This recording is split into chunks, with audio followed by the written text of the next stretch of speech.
Greetings from the garden. My name is Ben and welcome back to Let's Grow Stuff. Today we're covering essential garden tools and essential tool care. So let's jump in and get started.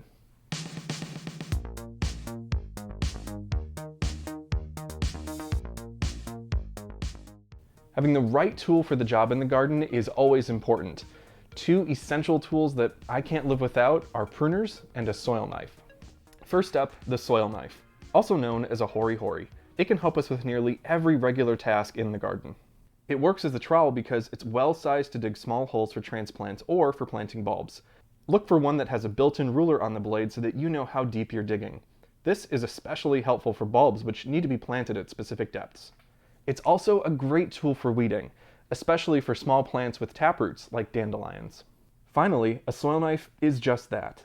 One edge is serrated and another is a smooth, sharp edge. This comes in very handy when dividing perennials with thick root systems. When shopping for your soil knife, look for one that is a single piece of molded steel. These tools are more durable and with proper care can last for decades. Our second essential tool are pruners. And like a soil knife, you will find yourself reaching for your pruners literally all the time because there is always something to cut or snip in the garden. A quality pair of pruners will probably cost you between about $35 and $55. And today we're covering the essential pruner TLC of caring for the spring mechanism. Start by soaking the spring and cutting edges in a gentle cleaning solution of white vinegar.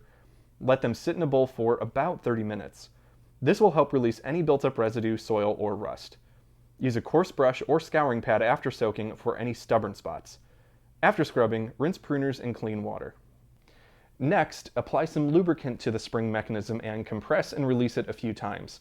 If you're hearing a grinding noise or you're encountering some resistance, it may also just be time to replace the spring, and they are far cheaper than buying an entirely new tool. It's a good idea to sharpen your soil knife and pruners at least once a year. It's also a good idea to purchase a belt holster for these hand tools so that they don't get lost in the garden. Here are a few other helpful tools to have on hand, especially if you're just getting started. Something to haul stuff. And if you're growing in a small space, a heavy-duty watertight bucket should suffice. This is great for hauling things like soil, water, and compost. You may also want to consider a round-edged shovel, heavy rake, and some kind of cultivator or hoe. When it comes to caring for any tools, keep them clean and remove any caked-on soil after each use. And don't leave them outdoors. Store them in a garage or a shed or basement to protect them from weather. Well, there you have it.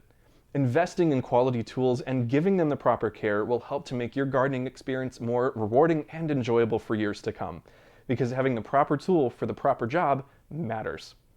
Well, don't forget that there is so much more to learn on the Let's Grow Stuff website at pbswisconsin.org/letsgrowstuff. There we have more blogs, tips, tricks, and videos to help you in your own gardening journey. Until next time, happy gardening.